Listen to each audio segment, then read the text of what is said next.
The rancher ordered a bride, but her sister stepped off the wagon instead. The rancher stood tall against the fading sun, his broad shoulders outlined by the burning horizon. Dust swirled around his boots as he fixed his gaze on the wagon approaching from the distance. Months of letters, written in careful words by lantern light, had led to this moment.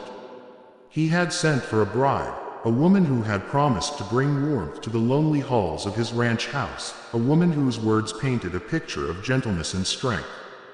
His heart pounded as the wagon slowed to a halt, the horses snorting, the wheels creaking. This was the day his waiting would end. The driver climbed down and tipped his hat, his eyes shifting between the rancher and the covered wagon. A small hand gripped the edge of the canvas, and then a young woman stepped down, her boots touching the dust with hesitant grace. The rancher's breath caught. She was not the face he had imagined, not the woman from the letters he had folded and refolded so many times his fingerprints had worn the paper thin. This was someone else. Her eyes, though steady, carried a fire he had not expected. "I am Clara," she said, her voice unflinching yet tinged with something unsaid. The rancher's brow furrowed. That was not the name from the letters. He had been waiting for Margaret, the woman who had written of him sung by candlelight in dreams of a life on the frontier. Clara's presence was a puzzle dropped into his hands, demanding he solve it before the pieces scattered into the wind. Silence stretched between them, heavy as the sky before a storm. The rancher's jaw tightened as he stepped forward. "Where is she?" His voice carried the weight of the months he had labored in expectation, the weight of hope not easily shifted. Clara's eyes did not falter. "My sister could not come. Circumstances kept her behind. I came in her place, not out of deception, but necessity. She asked me to stand in her stead, to honor the promise made." The words struck him like the crack of a whip. He had not asked for Clara. He had not dreamed of her in the solitude of his long nights.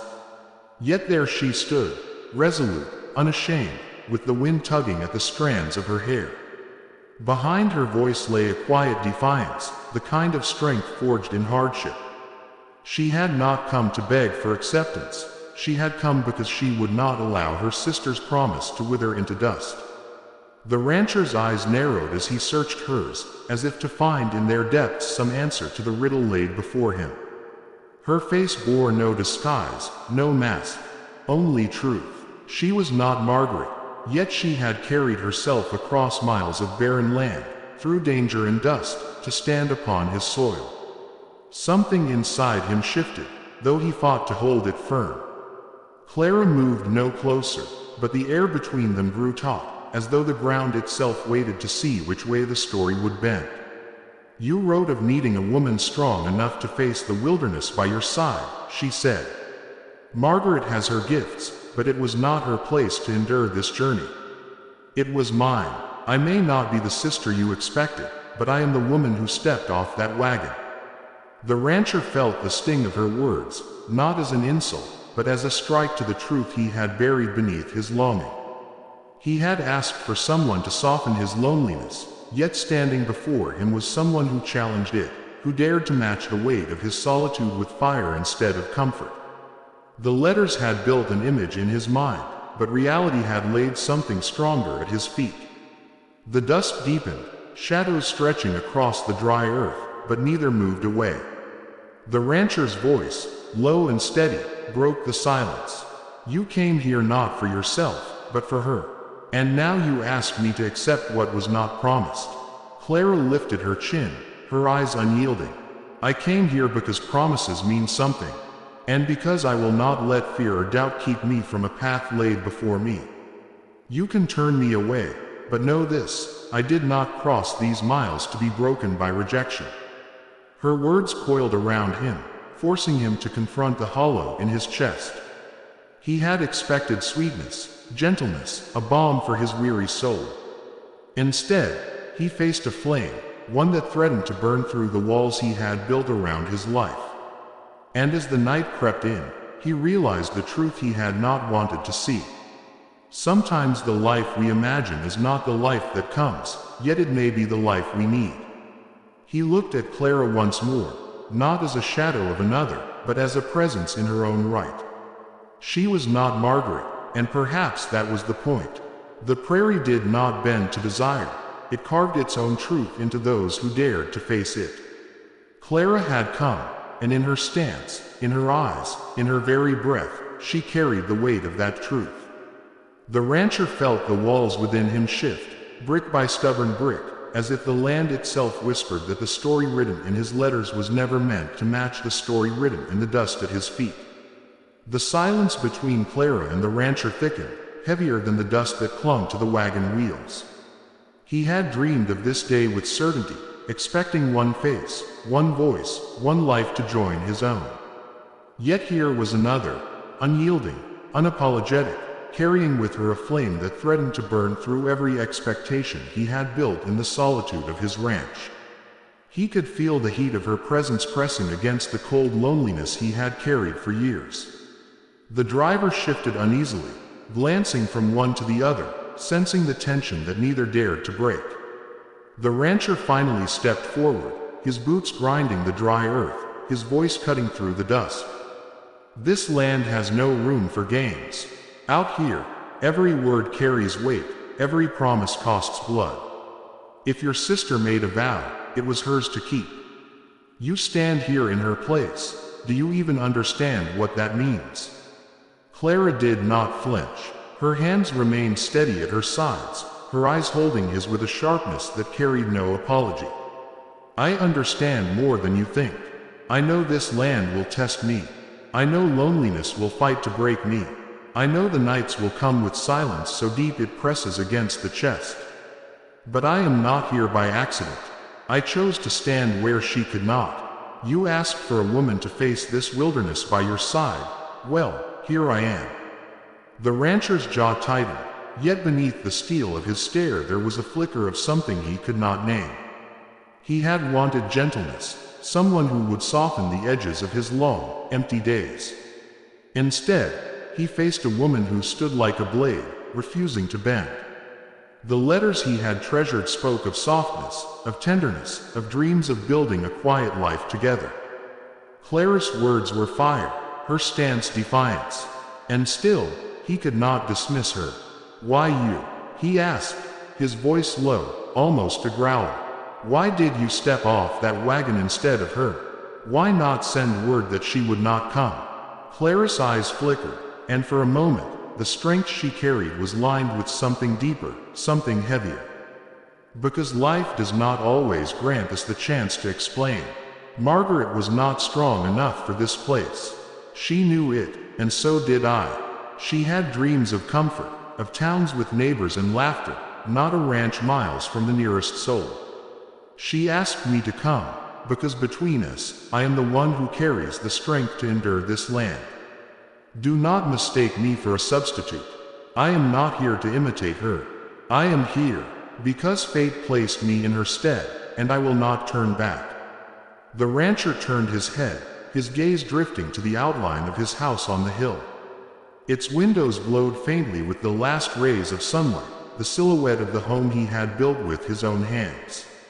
That house had been waiting for years, waiting for warmth, for life, for laughter that never came. He had prayed that Margaret's arrival would change that.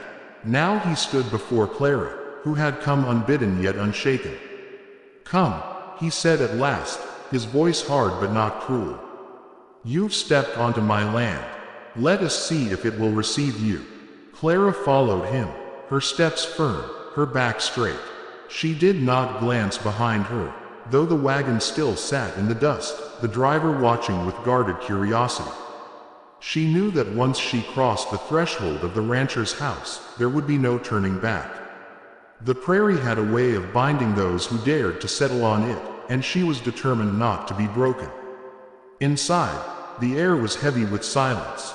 The house was large, its beams strong, its walls holding years of labor, yet it felt empty, as though its ruins carried only the echo of loneliness.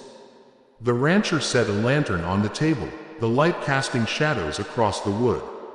He studied Clara without speaking, his eyes tracing the steadiness in her posture, the fire in her gaze. She stood without fear, yet he could sense the weight of what she carried. "You should know," he said finally, "I do not take kindly to deception. Out here, lies are not a small matter. They can kill as surely as drought or storm." Clara met his words without hesitation. "I have not lied. I told you the truth the moment I stepped down from that wagon. I am not Margaret, and I will not pretend to be her. But I am here, and I will not falter. You may not have asked for me, but I am the one who came. That alone should mean something."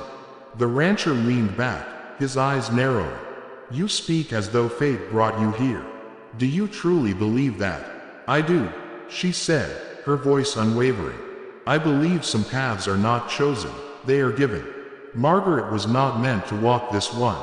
I was, and whether you accept me or not, I will not be turned away by doubt." The words settled between them, heavy with truth. The rancher could not deny the force of her presence, though part of him still resisted. He had built his life on discipline, on control, on the certainty that if he labored hard enough, he could bend the land to his will. Yet Clara's arrival reminded him that life was not always bound by order. Sometimes it struck like lightning, fierce and uninvited, yet impossible to ignore. The days that followed tested them both. Clara rose before dawn, her hands quick to work, her strength unbending even when the sun burned mercilessly above. She carried water, tended the animals, learned the rhythm of the land as though she had been born to it. The rancher watched her in silence, his eyes following the determination in her every movement. He had expected her to falter, to break under the weight of the labor, but she did not. She matched the land with fire, refusing to yield. At night, when the house grew silent, Clara sat by the lantern, her hands folded, her thoughts heavy. She did not speak often of Margaret, though the shadow of her sister lingered between them like a ghost. She knew the rancher measured her against the image of the woman he had expected, yet she did not allow it to weaken her resolve. She was not here to replace her sister, she was here to write her own story upon the land. The rancher found himself caught in the tension of his own thoughts. He wanted to resist her, to remind himself that she was not the woman he had called for. Yet each day, he could not deny the truth of her strength. She worked without complaint, her eyes sharp with purpose, her spirit refusing to bend. The prairie itself seemed to recognize her, as though it had been waiting for someone like her to step onto its soil. One evening, as the sun bled into the horizon and the sky burned with fire, the rancher stood beside Clara at the edge of the corral. The silence between them was no longer heavy with resistance, but taut with something unspoken. He studied her profile, the determination etched in her features, the way the wind caught her hair and set it free. "You've proven yourself," he said at last, his voice low. "But proving yourself is not the same as belonging. The land accepts strength, but it does not grant belonging easily. That must be earned." Clara turned to him, her eyes unflinching. "Then I will earn it. Not through words, but through living. I did not come here to be cast aside. I came here because I knew I could stand where Margaret could not. If belonging must be earned, then I will fight for it." The rancher's chest tightened, though he did not show it. He knew the truth of her words. Belonging was not given. It was forged in fire, in toil, in nights of silence and days of struggle. Clara had stepped into that fire willingly, and she did not flinch. As darkness fell, the prairie whispered around them, the wind carrying with it the weight of stories untold. The rancher knew that this was not the life he had imagined, yet he could not deny that it might be the life he needed. Clara's presence was no accident, no mistake. It was a force, uninvited yet undeniable, carving its way into the heart of the land, and into his own. And though he would not say it aloud, he knew that the story that had begun with Margaret's letters had already been rewritten by Clara's fire. The days bled into weeks, and the prairie did not relent. The sun carved its fire into the land by day, and the cold crept in at night with a sharpness that cut through bone. Clara bore it all. She rose with the dawn, her hands raw from rope and wood, her shoulders sore from labor. Yet not once did she ask for rest, not once did she falter before the tasks laid upon her. The rancher watched, though he tried to keep his distance. Each day she proved herself, not with grand words, but with the quiet strength of one who refused to be defeated. One morning, as the horizon broke open with the first light, the rancher found Clara already in the corral, coaxing a restless horse into calm. The animal fought against her grip, but she stood firm, her voice low, steady, commanding not through force but through presence. He leaned against the rail, silent, studying her. The prairie respected strength, but it revered patience, and Clara wielded both with a grace that unsettled him. She was no substitute, no shadow of her sister. She was a force carved by fire. When the horse finally yielded, Clara turned, her breath heavy, her eyes catching his. For a moment, the air between them tightened, and something unspoken surged to the surface. He straightened, masking the weight in his chest. "You handle the land as though it belongs to you," he said, his voice measured. Clara wiped the dust from her brow. "I handle it as though it will never defeat me." The rancher's lips pressed into a thin line, but the corners threatened to curve. He looked away before the crack in his sternness could widen. He had told himself that she was not the woman he wanted, but each passing day, that truth grew thinner, stretched against the force of what she revealed. Nights in the house grew less silent. Clara's presence filled spaces that had once echoed with emptiness. She spoke little of her past, but when she did, her words carried depth. She told of nights when storms beat against their childhood home, and she was the one who stood strong when others faltered. She told of Margaret's gentleness, her love for comfort, her longing for a softer life. And as she spoke, the rancher began to understand. Clara had not come as a thief of her sister's place, she had come as a bearer of her own destiny. Yet not all was ease. The ranch was unforgiving, and so was the land. A drought stretched its grip across the soil, cracking the earth, sapping the strength of the animals. One evening, the rancher returned from the far pasture, his face hardened by the sight of another calf lost. He found Clara in the kitchen, kneading bread with a strength that mirrored her spirit. She looked up, her eyes reading his before he spoke. "The land is fighting us," he said, his tone sharp. "It tests every ounce of what we have. Most would break under it. You should know that." Clara met his gaze without faltering. "Then let it test us. I will not break." The defiance in her voice struck him, not as rebellion, but as truth. He had long fought the land alone, bearing its weight in silence. Yet here was Clara, standing unshaken, as though she had been forged for this very battle. For the first time in years, he felt the burden shift, not gone, but shared. One night, a storm broke across the prairie, fierce and unrelenting. The wind howled like a living thing, tearing at the roof, rattling the windows, slamming against the walls of the house. Clara stood by the door, her eyes sharp, her hand steady on the latch. The rancher moved beside her, his voice low but firm. "If the barn gives, we lose half the stock. I need to go out." Clara's jaw tightened. "Then I go with you." He turned sharply, his eyes blazing. "This is not your fight. Stay here." She met his fire with her own. "I came here to stand where Margaret could not. Do not tell me now that I cannot stand where you will." For a moment, the storm outside was matched by the storm between them. Then, without another word, he pulled on his coat, and Clara followed. Together they fought against the wind, driving it back with sheer will.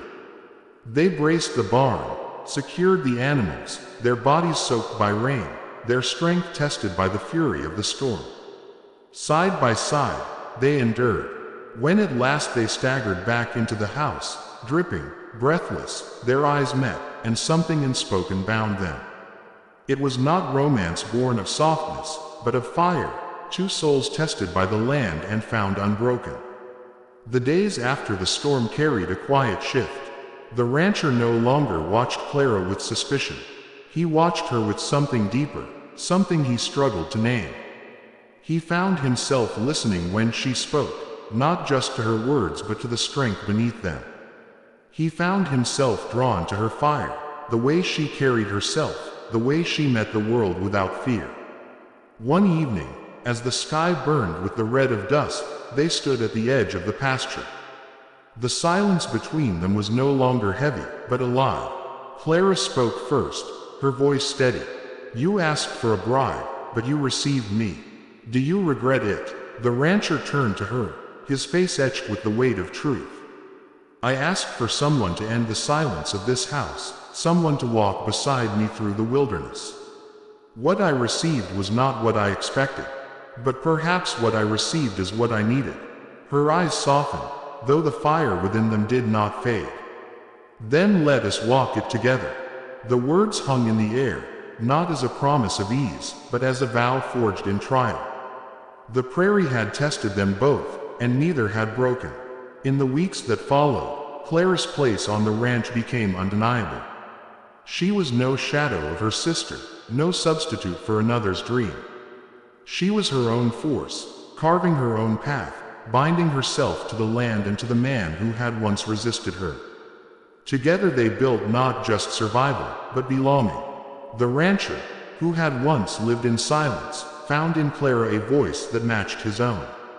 She had stepped off that wagon as an unexpected presence, but she had rooted herself in the soil, in the house, in his life. The prairie, relentless and unforgiving, had accepted her not with gentleness but with fire, and she had answered in kind. And in the quiet of one evening, as the stars stretched across the endless sky, the rancher stood beside Clara and knew the truth with certainty. The story that began with Margaret's letters had been rewritten by destiny. He had not received the woman he expected. He had received the woman he needed. And in that truth, the silence of his house was broken forever. If you enjoyed this story, click the video on your screen now. Watch another unforgettable tale where destiny and courage collide in the way you never expected. Don't forget to subscribe and consider a super chat to help us keep bringing you more stories like these. Your support means everything to us.